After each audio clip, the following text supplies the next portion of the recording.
Isn't she lovely? Hello, guys. Yeah, how are you guys doing? It's another lovely morning here in the world of the world, and we are going to talk about something that excites me more than most things, and that's when I have in my career, I have 7 projects that have made me more happy to be involved with than in all of the others. And this is one of those projects. It was a 3-year project that I did together with Heineken, and we're gonna, because see, they had purchased some like association rights with a big festival in Sweden, and they wanted to sort of make the value of that be bigger than it was. So they brought me in to sort of hack the growth of sort of the festival area and try to get as much attention and reach as possible out of that. And so that will be sort of the topic of today. And so it's about hacking live events. And in terms of growth hacking, most people turn to lead acquisition or marketing or product building products online and things like that. But from from what I can take of it, and like what has been really beneficial for me over the years, it's the difference between like a growth hacker. They focus on solving problems regardless of what solution it might be. It might be like a very analog solution, and not a very digital solution, and a marketer and a digital marketer focuses on performance, reach, awareness, and those kind of things. So sometimes marketing is the solution to solve the problem for the growth hacker, but it's not the same thing as saying that it's marketing. So that is a distinction that I'd like to just bring up now before we go ahead. And you can go ahead. Hola, says a Facebook user. If you want to show your name, when I bring your comment in, then just click the link in the description of the video that was posted. So just do that and you'll be good to go. Right. So I'm actually a little bit nervous. I was looking through this information yesterday. I was looking through all the old slides and things like that. It was tons and tons of slides. And I started thinking like, wow, we did all these things in 3 years. That's nuts. So I selected a few of the things that I think were important, and I'm only going to talk about the 2 first years. The 3rd year just exploded, and we got all the collaborations that we wanted and all of those things. But it was because of what we did the 2 first years that made that possible. So thinking about growing something such as a brand and using event activities in order to do that, you really have to keep that in mind, that it takes time. It's not something you do in one campaign, because if you do it in one campaign, poof, and forgotten. Maybe talked a little bit about, but you have to work over time. So let's get to this. I actually have a little presentation this time. All right. Hello, Emma. Hello. Hola. Yeah, it was you before as well who said hola. And then I was like, are we turning? I said, do I have to bring in my Spanish to make this into something? No, probably not. All right. So let's go back here. So what we're talking about is hacking events and turning the world into a website. And when I say turning the world into a website, this is what we did in our own minds in order to sort of think of every single place in this, in the space of Stockholm and Gothenburg where these festivals were, to think about those spaces as if these spaces are websites, and I'm going to bring traffic through them, meaning people who go through them. Like, where are my conversion points? What are my objectives? How do I measure this? And by just building that mental model that we have a website and not like a event space, it made us consider every single object in this space as a button. And when you consider everything from a cinnamon bun to a beer to a toilet to everything like that is a button that triggers an event. When you start considering that, then it becomes so much fun. Just to bring a little parallel, I was asked few weeks back about what do you think would highlight our event, and what do you think would make people share our event more? And so I asked them, do you serve sandwiches? And they said, yeah, we served sandwiches. Well, then put a big pile of sandwiches, and then you write a note in front of them saying, great sandwiches. And then you take another equal sized pile and you say, nasty sandwiches on that one. And you put them next to each other. Just by doing that, I'm 100% sure that everyone who sees this will share something from this event. Like, what is this crazy thing? I'm at this event. Da, da, da. Maybe not applicable by everyone, but a thing like you don't have to write, share that you're here, here's our hashtag on every single event. If you're creative and you consider like what would make people, look like that, and then go share something where they are, they need something in order to do that. All right. I've already taken 6 minutes. I'm gonna do this. You guys can throw in questions as we get along or go along, and then we are gonna then I'm gonna do this for about another 20-25 minutes, and then we'll bring in questions about regulated markets, because this is a regulated market. All right. So this was in 2014. And this was our goal for the 3 years. We're going to fix the basics, and that's like branding and everything. And then we're going to launch a club called Star Club. We actually did that the first year. And then we were going to grow this concept on the Swedish market. And the reason why we did this was because it's illegal to do marketing around alcoholic brands and have people in the photos as well. But a club, you can market as much as you want, and a club can be owned by someone who is a brand owner, so to speak. So instead of marketing the brand, we were focusing in our broad marketing on this club, and the association was very evident, but we're on the right side of the law and not the wrong side of the law. So that was something that was sort of our first hack. Like, how can we communicate at all? Well, we can communicate through people, so we need to work with influencers and consumers and things like that. That's very possible. We can like help them communicate about us. Secondly, is that we need some asset that helps us communicate ourselves, and then we had to invent the club because we didn't have the 00 beer at the time. So that's why we launched the club, and the club was called Star Club, and that was a part of the package we got from the global unit, that there was this concept called Star Club that we could use. So our tactical approach over these 3 years was that first we're going to focus on collecting and building contacts, meaning creating some kind of network, and we were going to do that broad, like very broad, to see who is interested in building a relationship with us. The second thing we decided to do, like that, once that was done, then we're going to build relationships with those contacts that we like to work with, who have some kind of reach, some kind of clout, that are funny and on brand and all of those kind of things. And then we're going to give consumers a reason to share. And as I was saying, that sort of bun analogy, and I'm going to get into 2 types of sharing. And then we're going to amplify their sharing, because if there is one thing we see, is that when someone shares something about you as a brand, and you like what they're sharing, and you put some media money behind that, meaning like you sponsor their post, you repost whatever they've written, or you bring their content into your feed, and you give them clout. What happens then is that other users start conforming to that behavior. We can see this very, very, very much on YouTube. When YouTube decides to back some kind of new thumbnail, like some kind of new thumbnail format, and that receives a lot of click-through rate, oh my God, everyone starts using that type of thumbnail in just a matter of days. If you see someone use some kind of headline, then everyone conforms to that if it's successful. So by sponsoring up not your own content, but your consumers' content instead of your own, once they start sharing about you, that is a much more effective way to build a sort of behavior that people use you to talk about themselves, because that's really what you're looking for here.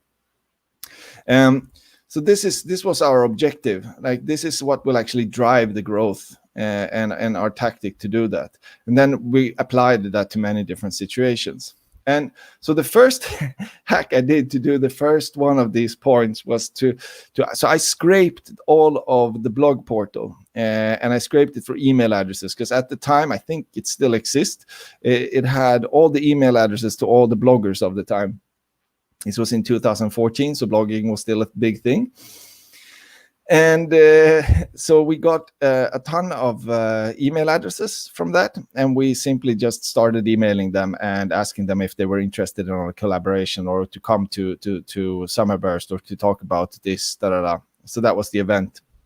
We just wanted to establish a contact with these people, and we did. I think we got like 170 different bloggers to participate and to write about their expectations. We looked at who was going and who wasn't going. Those people who weren't going, we gave them tickets and things like that.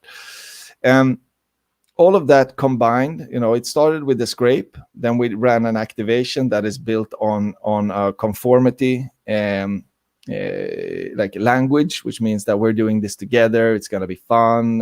This is our identity. We're like Summerburst goers, blah, blah, blah, those kind of things.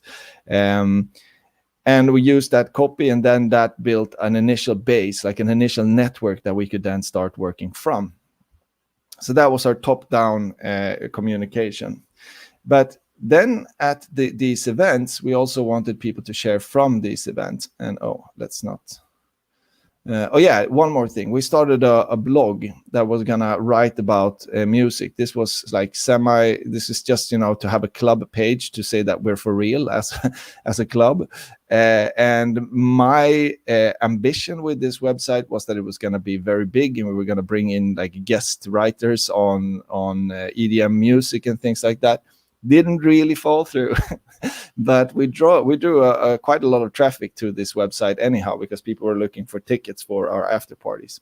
So the strategy here was to create a club. The tactic was create a club so that we could talk about ourselves, and also to have some kind of social incentive, social value that we could sort of trade with. So get access to the club, then people will be more willing to, be approached by us. And then we should build relationship with those people who are interested in working with us. So that was sort of the tactic. Let's see here. Yeah. So to the event. So that was the first two hacks was creating a club, creating a social incentive to be a part of our crew by limiting access to these clubs. Then it was scraping the blog portal. Very much fun doing that, contacting, so that we had a network of very influential people that we could communicate through. Now, so those were the two first hacks. Then we were looking at these event spaces, like they're huge fields, and we were looking at all the different trigger points that we considered buttons, like from toilets to all the waiting areas to, in front of the stage and all of those places. Like, what is it that people like? Why do people share? And we started, like, during the whole first year, we were studying, like, when do people share? And I had done a thing with Pepsi a few years back where we realized that QR codes only worked on things that passed the toilet test. And the toilet test is if you can hold the thing, like I hold my little Trump bogglehead here, if you can hold the thing in your hand and then you go to the toilet and you can sit down and you can hold the phone, you can hold your phone in the other hand, because you can still sit down on the toilet, then it passes the toilet test. Because what happens then is that people will start to, play around with the thing. If your QR code is on a wall, is on a big piece of paper, is anywhere, else, then on a thing that people can hold in their hand and the phone in the other hand while doing other things, then it will not work. And we saw that when we put the QR codes on our bottles, on our smallest bottles, then that was a really good activation. And when people were doing it was when they were idling, not when they were actively doing something, when they were getting some kind of stimulus, but rather when they were idling, like when they were waiting for the bus or waiting in line for something. That's when people brought up their phone and they brought their soda and they started looking, because the phone didn't have enough things. I don't know. So they started, playing around and scanning these codes. So taking that, learning that people are doing things when they're idling, we need to figure out where that is. So we need to find, like, set up trigger points all over the event area. And we call that ambient share, or we call that triggered sharing. That's the kind of sharing that occurs when we plan it. So this was stickers on the backside of the toilet seat of the sink in the toilet. So people sit down and then they're idling, they're waiting to get done, and then they see a sticker there with a QR code, they can scan it, or they see a web address or something like that. People will do that while they're on the toilet. They will never admit it, but they'll do it. And then we have and then we had these like spots on the ground called selfie spots. We had a frame. We're actually amongst the first to use the frame, and then that got picked up by a lot of people. We had some kind of Instagram printer. We had a lot of things. I'll get back to that. And all of those things built up into something like where we could start to figure out where people share in an event space. So that was our test. So we had different URLs for every single QR code we had, and we had different positions for everything that we had. So we could sort of figure that out the first year and learn. And then we had ambient sharing, things like sharing that happens when we do not know why it's happening. We do not trigger that. So those types of sharing are the ones that exist in an event space. And there are some more triggered things where we had an Instagram printer. So when you took a photo, everyone had this, like every single festival had this. Took a photo, hashtagged it with our hashtag, boom, it went up, it came down like a printable photo of you. Then I wanted to have glitter spray because I thought that if we get the logo into people's faces, then it will be on every single photo. So I wanted to create like a gobo, one of those star frames. People would put them on their face and we'll, put glitter on there, and then we would get into every, like the red star into every photo that was taken from the festival. That didn't pass through. I still think it's a great idea to have, like a template, and then you do glitter spray on it because people love to do that at festivals. Don't know why. I'd love to do it on a daily basis, but I'm not gonna get the glitter spray thing if no one hires me to do an event. Then we had free Wi-Fi. That one we actually did, and then we had SMS activation, and that one was really successful as well. But the only thing that we didn't use was the glitter spray one. We had an Instagram printer, free Wi-Fi, and SMS activation. So this is what it looked like. So what we had here was like an event space like normal. We had 2 spray painters that were spray painting this throughout the first day, so that we would bring some attention that something is happening here. And then over here, as you can see, we had some pink text, and that's our SMS activation. And I will go back to that. Kiosk.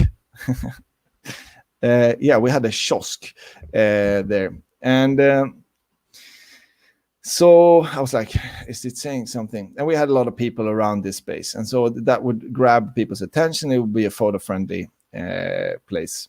But this thing is what I want to talk about. So we owned the after party for this. We had the official after party.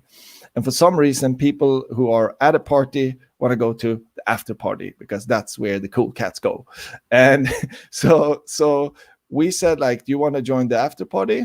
Let's see here. Yeah, you should text this Star Club 008 to this number with a chance to get tickets to the after party. And when they did that, here is the full text.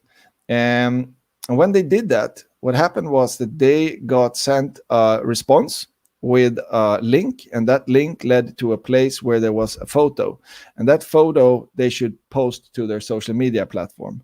And that's, so if they posted that, they were in with a chance to go to this this after party. And it sounds like there are a lot of steps here, but for the user, it's just like, oh, I want to go to the after party. Oh, here is the chance. I just send the text, get a text back. Oh, that includes the photo that I have to post. Okay, then I don't have to do that much work. And then they copied that photo, they posted it to Instagram and hashtagged it with Star Club. And that was something that throughout the years was a really simple activation, and it led to a ton of shares of our branded content from these events. And now some of you might ask, like, what value does this have? Well, we have already bought the event presence. We're already there. We're going to be visible on a lot of photos, but we're not going to be the owner. People are not going to remember that this was Heineken unless we actually make them do something. And so these kind of triggered events is very important, just to set that into people, to sort of make them start to think about what they're actually doing, and also to get that friend recommendation and the vouching that this is happening and that this is something that is important. So this is the result. We got a ton of, this was the SMS that went out, and then this is what the Star Club sort of hashtag looked like, and this is what the Summerburst hashtag looked like throughout the day, and we got a lot of traffic from that. And I think that it's one of those learnings that it doesn't have to be that fancy to be very effective when it comes to considering these spaces like website, because this is just like a button. You see, this text works just like a button, although the button is on your phone. And so you start it on a wall, and then this is what happens online. And that was one of our hacks we used. Then this frame also was something that we worked with. And I know that this is like baseline now to have one of these frames at events, but it wasn't at the time we were doing it. I think I had seen it one place before in Singapore, but I hadn't seen it before in Sweden. Now, the way that we hacked this frame was because it's normal like to put up a photo frame and you put up Instagram logo on it, but we were like, no, we're gonna brand it hard of Star Club and of Heineken. So when people use it, it's going to be that kind of branding that goes online. And so then we started looking at it, and we were looking. So you see the initial frame here on your right. It said Star Club and Star Club. That frame worked beautifully, because when we were walking around ourselves taking photos on people, they were like, nah, you know, even though they were looking very pretty, they were probably the prettiest they've been for like a half year, because they thought this was an important event. And they didn't want us to take a photo of them. So we were like, how can we solve that? And that's where the frame was born. So we took the frame, and then people were like, yeah, I want to stand behind the frame. And people were like really excited about it. And then we didn't have to take the photo anymore, because they started taking photos with their phone. Now, we want to, we wanted to, I'm going to answer the question briefly. Now, we wanted to increase the effect that these photos had online, or to increase the shares, or like the visibility of them. And what we know about the algorithms of Instagram and Facebook is that popularity is something that will drive the visibility of this asset. So we were thinking, what can we write on this frame so that the photos that go up will actually be more visible than all other photos from this event? So what we did was like, we wrote this copy on it, like, we are here, where are you? Because we realized that from all event activations, people write, oh, I'm here. And then everyone responds, oh, you're there, I'm over here, blah, blah, blah, blah. And so they go back and forth and start discussing. That gives clout to the post. And then that starts to be shared even more, or like it becomes visible to more people within that person's network. And so just by adding this copy, we are here, where are you, understanding that this is an offline to online event and making it into a digital asset, although it's a physical asset or an analog asset. That was one of those small things that we sort of tested throughout the day, throughout the days during the first year. And that worked really well as well. We saw these things floating around around the space, and we didn't have to do anything. After a while, we didn't have to walk around with this frame at all, but we had to just hang it on our box here, and people started standing in line to take photos on it. Okay, I'm going to take a question now. It's from Mariam. Do people still post photos to receive something from brands? My daughters, who are millennials, say that's being a sellout. Well, here's the thing. What people say and what people do is very different, right? So that's the first thing. So your daughter will post something online when she feels like what she's getting is good enough, or when she is cool enough to do that, or when it's socially acceptable enough to do that. So it's always a matter of figuring out the standard conversion rate formula. Like, what's our motivation? What's the value proposition that I'm offering here? What is the incentive? Why do I have to do this now? And then what are the frictions and anxieties that goes against that? So if I'm a sellout, then we've had a lot of social movements the past few years, like Black Lives Matter and Me Too and mansplaining and all of those kind of social movements online, the ALS, and now we have the push up thing, and that goes through age groups. We can see it's rather a behavior of openness, like when the personality is open, then we get a lot of sharing. We're not saying that everyone at this event went to this wall and they shared, but we're saying that maybe 5% of the people who came to the festival did this. So it's adding these small activations up over time that actually makes it make sense. We will always have people, like, it's the same thing with people who talk about advertising and commercials on TV, and I don't go Google when I see that on TV. I cannot be affected. No, you can't, but most people can.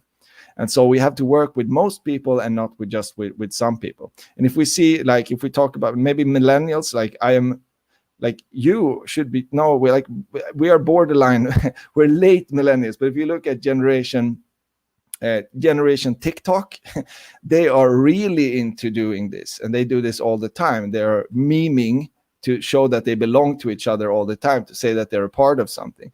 So I wouldn't say that this is a general rule, although some people are skeptics, and they are always skeptics. I say try it, and then try to optimize it, because you see something that might be working here. And if it doesn't work, then you remove it. But if it starts working, then you just try to refine it. In this case, it worked. And I haven't seen this stopping, actually, because, I mean, yeah, Snapchat, TikTok, all of those are just based on this. And brand association, like putting logos on yourself, is just, Daniel Wellington, all of them have just music artists. I mean, people might not, post their favorite stock like that, even though people in the Bitcoin community go like, yeah, look what I got this certificate. So it's the same mechanic that goes behind it, but the asset is different every single time. Hello, Johanna.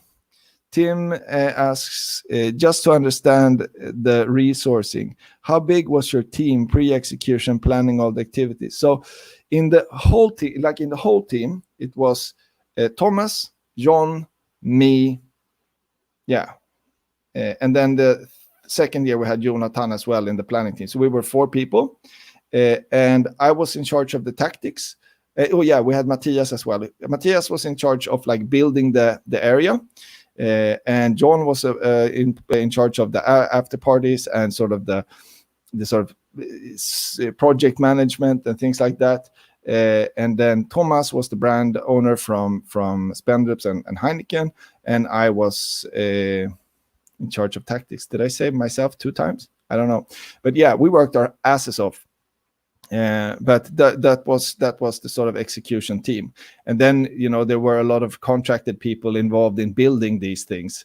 But in terms of like figuring these things out and testing them, during the 2 days in Stockholm and during the 2 days in Gothenburg, I brought the whole agency there just to, wear the right T-shirts and things like that, to hang out and to fly drones and things like that. So we got the right footage. But other than that, the whole execution was in terms of tactics was me, and the brand was Thomas, and then that collaboration was between 4 people. This is just I know it's amazing. No, but it was very fun. It's one of my favorites. Not even when she and her friends could get something expensive, they wanted the brand. No. I completely hear you. Like most of the times it's not about money, especially when we look at creative businesses and creative industry. You cannot, like, if you offer someone a discount or to get something added on top of something, they would just go like, nah, so you have to get into the social incentives and the emotional incentives. Like, how does this feel for you, and what does this say about you in context to other people? So those two, emotional and social incentives, are really important to understand. And if I'm working with a skeptic, and I want to trigger them to do something, like if I would want to trigger me to do something, I would tell me that I couldn't do it, right? and I would stop me from doing it. That would really get me and get me into it. And that's probably, if I would work with a group of skeptics, such as it sounds like your daughter is, then I would try to say that she wasn't allowed to do something, like she was not allowed in or something like that. Another question that comes in, how did Heineken value this campaign? Were there any KPIs in play? What effect was measured, could be measured? What buy-in from Heineken was available? Who from age side was involved, and did they measure any kind of own data, like visits to websites, their social yeah, okay. So we measured every single thing. Now, the most important thing, this is a brand activity, and so it's supposed to lift the brand in a specific direction, and that direction in during this time was a concept called Man of the World. So that was the brief from the brand.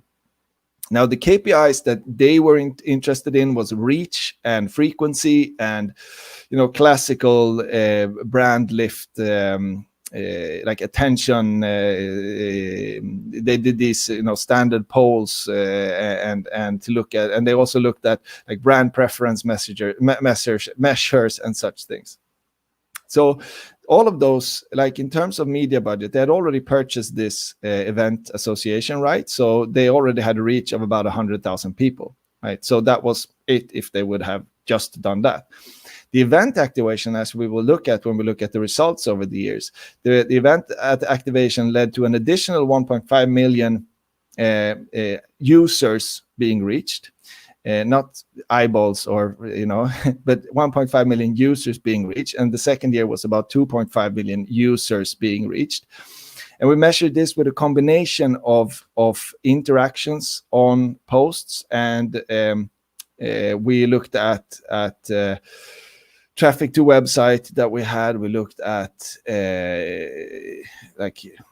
searches in Google. There is this really funny thing happening right now, and Tim brought it to my attention the other day, and it's that share of search is becoming this big thing amongst advertisers, or amongst the old school. It's true, but it's been true for a long time, that your share of search is a signal that correlates, or that is a causal relationship with your sort of market share.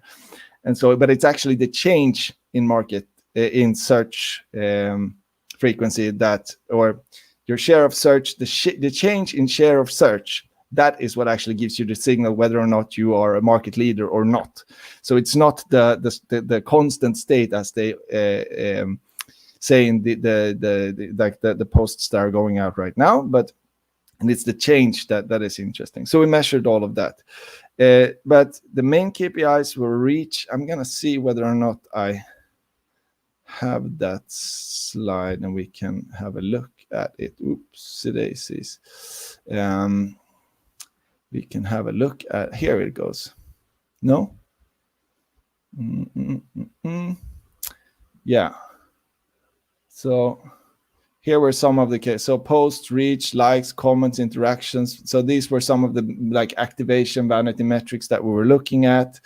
But we also looked at things like this. So the associated, so these were the number of hashtags about the Summerburst Festival, and this was the specific number. And then we had Heineken. So the association with the festival was important to sort of count these things to see whether or not our activation made any sense. But I didn't bring in the slide. I didn't bring in the slide that I was planning to, that actually had all of the metrics on it, or all of the planned metrics. But I'll show that to you later. But it was like standard classic marketing things. Marketing metrics. So, but then we also measured like links to the website, links to the blogs that was writing about us. We measured, clout increase in terms of how many new likes did we get on our social accounts, like how many new connections did we get, but more importantly, how many email addresses did we get out of that? Because, like, as I've always said, 1,000 email addresses are more valuable than 100,000 likes on a Facebook page, because you can activate them this through content, like what we did there with the SMS. When you send someone something to post online, and you get 10% of the people to post it, not Mariam's, not because I like a lot of skeptics will not do it. But if you get 10% out of 100%, that's still a lot of people. If you get 10% out of those 1,000, meaning 100 people to post it, that will actually give you more reach than the standard post that you just post on your website or on your Facebook page without backing it with anything. So we had those kind of metrics, but no one is interested. Like when you send something up the system of a big brand, no one is interested of seeing a slide that says 1,000. They want to see slides that say 15 million or 20 million or something like that, because that sounds big. So in terms of being a data-driven growth hacker, knowing some things about what actually brings growth to your digital assets and long-term growth, such as the size of your network, how many contacts you actually have direct, like their primary identifier to, like mobile phone number, email address, in a WhatsApp group, something like that. Then that you cannot communicate really. I mean, one of the things that we did during these years, and I'm going to jump back and forward here, was this thing called the mesh network. So what we had was we over the first year, what we learned was that people didn't get internet because the internet was not good enough. There were too many people, so the internet went down. And so the second year, what we did was we built a mesh network. We learned that from the Hong Kong riots, and because the Chinese government was monitoring everyone in those demonstrations, in those riots, and measuring their internet activity and things like that, could position them based on that. They developed a phone-to-phone communication system that was internet dependent, and it actually got stronger the more phones you had in one space. So we built an app that was an event app, like the festival app, where people added their phone number, but it wasn't connected to the internet. It was connected to all the phones in the same area. And we had this grand idea that as people start logging onto this mesh network, then the network will become really strong, and they will be able to communicate with each other every single all the time over this whole space. And we will solve a problem. So because people lose them, like they lose each other at a big event area because they go out of battery or they go out of connection because there are too many people. Only problem was that this year, some of the operators, because they didn't want to seem as though they were shit operators, they brought in extra power, those things that, I don't know how to say that in English, but the poles that sort of boom, boom, the Tesla towers that put out the internets. So I'm terrible. But so they brought them in, and so there was actually internet in the space, so we had no problem to solve. Still, we managed. So this is what it would look like. You would have some kind of the people who were there, and you could connect and chat to people, sort of like not a dating app, but sort of like a dating app. But there was also local chats and public chats and things like that you could get into. Because there is a lot of idling at these event areas, even though a lot of people are going there just for the music. And so we got about 7,153 users. And that's a small number if you compare it to 15 million of something. But to have 7,153 phone numbers out of 100,000, that's 7% conversion rate into this. That's very valuable, because out of these we could get about 700 posts from something, right? And to get 700 posts on a hit, we could get a couple before, one during, and two during, and 5 after. We can control the whole communication around this event just by having 7,000 people. And so the reach out of 7,000 people is actually 700 times 100, which is 70,000 for every time you activate it, on average. And so this is a small number, considered a failure, but it's actually the most valuable asset that we have going forward. If you look at me. So yeah, that was a long answer for a very important question. But yeah. Lots of questions. Yes, great answer. Then we had Why do you think that companies have a hard time refining and continuing activation and campaigns, like in your example, in comparison, in coming up with something completely new? So here is the problem. We do not consider growth in when we do marketing. Marketing, effective and efficient marketing. If you listen to like Binet and Field or Mark Ritson or any one of the other big names out there, and any kind of marketing theory, it focuses on marketing efficiency. So if you're doing marketing and you're talking to the CMO, and if you're going to do effective marketing, you need to stand out. The problem with that is that actually does not. Yes, standing out correlates with attention and recognition and recall and all of those things that are like solid marketing KPIs. However, it does not correlate with the growth of the company. So because it's costing the same, it's a fixed cost every year. Actually, the cost grows over time, and so the cost doesn't go down. You're not building any infrastructure, anything like that you're doing when you're considering solving a problem. Like, we need to communicate with a lot of people every year. Yeah, let's make that as cheap as possible and as effective as possible. That actually supports our growth. That's not the consideration of effective marketing. Effective marketing focuses on brand recall, mental availability, and all of those things. And then you should go out and get people. And if you look at the examples that are being brought forth by these like sort of idols of the industry, of the marketing industry, most of those companies have gone kaput. And I know that not everyone agrees with me on this, but they are not in business anymore. Those things that they are bringing up as great examples. And I don't think that that's a successful thing to do. And so in terms of marketing, in terms of your question, I've been in several cases where we built very, very, very successful digital assets like super digital, like real digital solutions that could, build them over years. And then the global comes with a new creative asset or like idea or concept, and they say, this is what we're doing, and that doesn't align with what we're doing. Although we can see that all the other numbers like sales and things like that are going up, engagement, brand profitability are going up. And I think it's the old, like, I'm bored of my website problem. And like when someone has a website that is very popular and they're like, maybe we need to change this because we are bored at it. And you're like, why? People love it. Why do you want to change something that people love?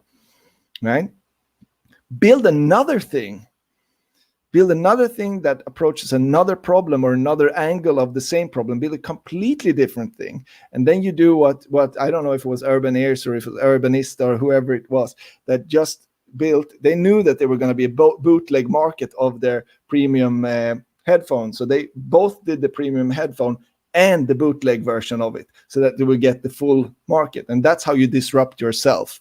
But you shouldn't change something that is popular just because you're bored at it. But you should rather, build, innovate something new that will then compete yourself out of business. And to look at someone who did that was Amazon. When they had the old bookstore, they built the new online platform from a team who was a part of the original team. So he knew everything about how that they were working. And then Elon said to him that, blah, blah, blah, Amazon founder, Bezos, he told him to, compete them out of business. And that's how you innovate yourself and you change, but you don't change the other things. All right. Is a takeaway to understand, have digital assets that last, and is known to, is a takeaway to understand, have digital assets that lasts and is a known go-to place for, this question is really good. There's not all creative concepts that allow for like lasting places and building digital assets, but I just worked with a big company in Asia Pacific, like all of the countries from Japan all the way to Australia and Vietnam and the Philippines, and what we then decided was that every single market should have what we call the hub, like a network hub, like a database where they would store important contacts. And so that became a lasting infrastructure, although the creative application was different from time to time because we couldn't change that culture in the 2 years that we worked with them. We could still give them the support of the technical infrastructure and teach them how to actually nurture one of those communities over time. So that was one of the important learnings, and that has actually led to a lot of growth. So instead of building a great thing for one time, shut down, instead keeping us, yes. SEO, come on. If you build a digital asset that is ranking in Google, why would you remove it? I can tell you who does that or has done that before, and that's H&M. We were running campaigns that were receiving like 15,000 links a day, and the campaign pages included the word shoe. At the time, we had about 8 million visitors to our website, but the search volume for shoes alone is 110 million per month. Wow. So what would you do? I would like to rank number 1 for shoes. And is that possible if you get 15,000 links to a page about shoes that are relevant, that are about fashion and, But what does H&M do? After the campaign, they consider it a campaign and not building a digital asset. They just kill it and they bring up a 404. So these hundreds of thousands of links after 6 weeks, they just go to a 404 page. And what do you think Google thinks about that? Well, they think that they are crap, regardless of that they had a Flash website at the time, right? So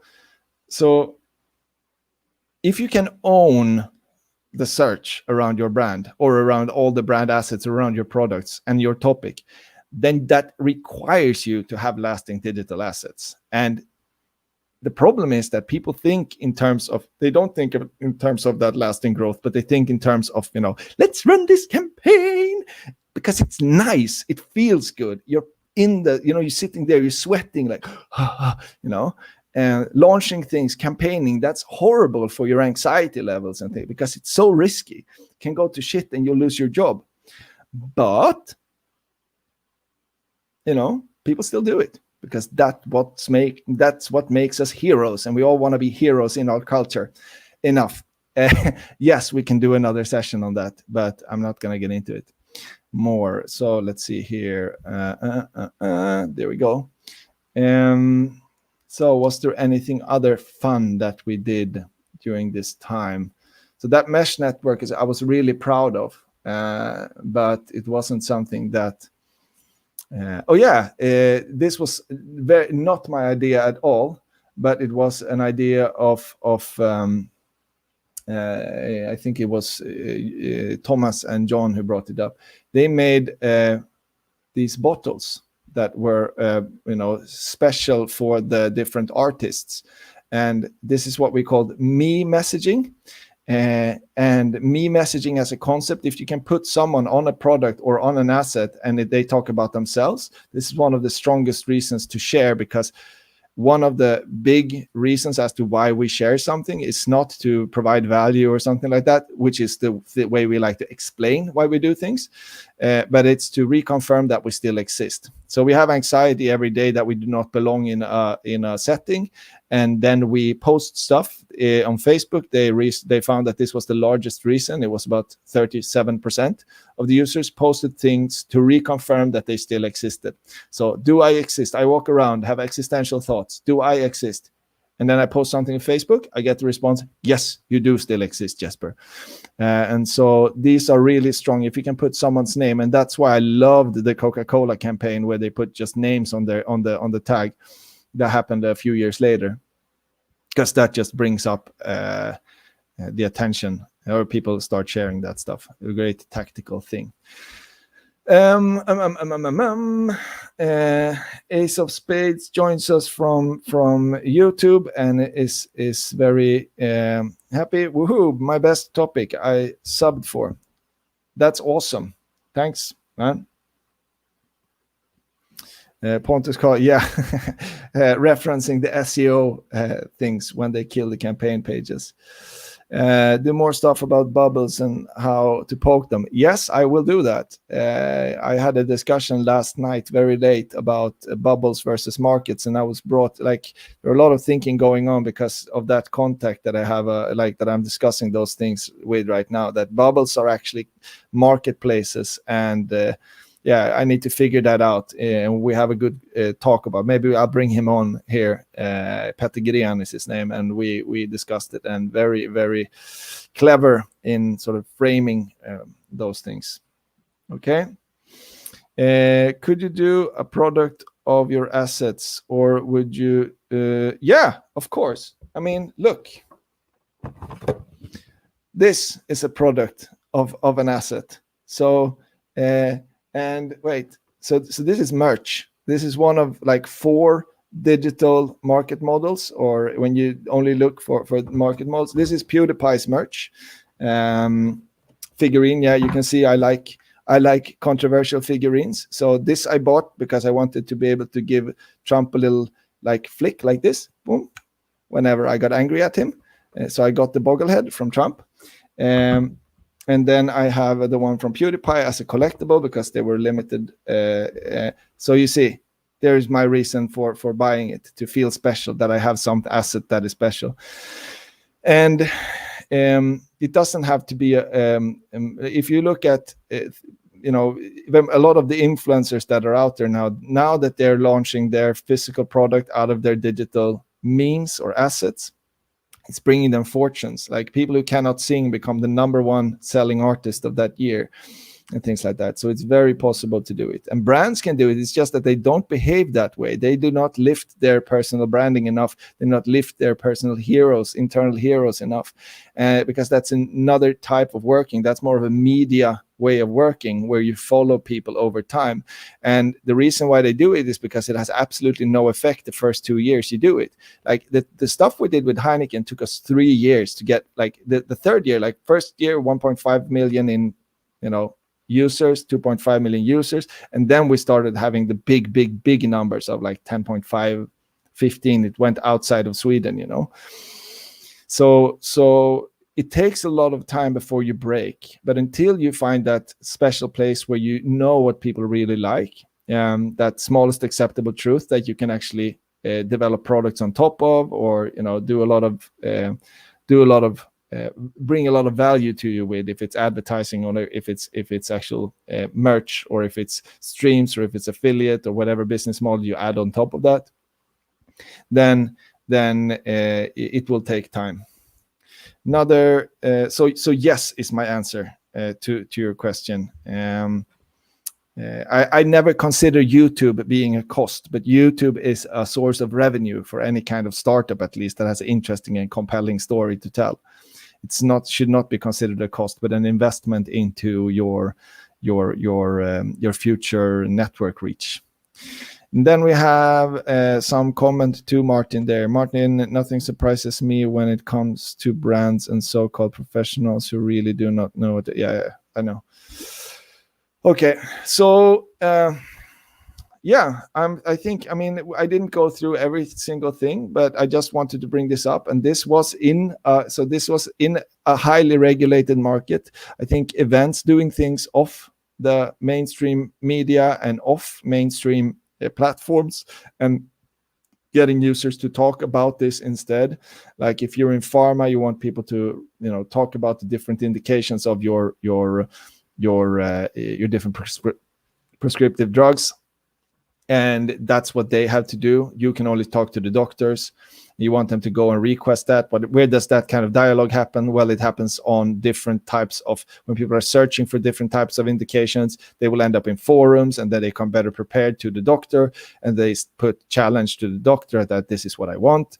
If you talk about alcohol, then it's a lot about making sure that people find event spaces where they have the kind of energy that you want them to share online.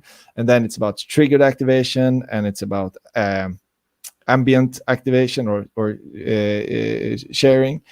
When it comes into, let's say, gambling, which I find really ridiculous, that out of all of these things, pharma, alcohol, insurance, all of the big regulated, like finance, gambling is the least regulated market now, and for me that just blows my mind. It makes me really, really angry, actually. Okay, let's take a few last questions and then close down. Oh, damn. No. Oh, I was okay. I had scrolled in the window. All right, one last question. Personal branding in a big corporate environment, that would be an interesting talk in here. Yes. Let's do that. Okay, thank you. Thank you, Emma, Mariam, Johanna, Tim, Tony, Facebook user, I don't see your name, Johanna, Mariam, Ace of Spades, Pontus Karlsson, Martin Ödman. I do not see I cannot see who you are here. So, but thanks all for interacting, and for the rest of you, thanks for watching. Hit that like button, subscribe. No, I'm not gonna do that. I hope you have a great day. I'm gonna have a great day. I have a very active day. I'm gonna continue this, but in different forums. So thanks a lot, guys, for being a part of this. It really makes me happy, and it makes me happy to see new questions that are coming in the Growth Hackers group that are very much more on topic than some of the recruitment posts that we've been seeing lately. So thanks, guys, for making me very happy that we can build this kind of sharing community again that we were experiencing in the early days of the internet working time. So thanks, guys. Have a great day. Mwah.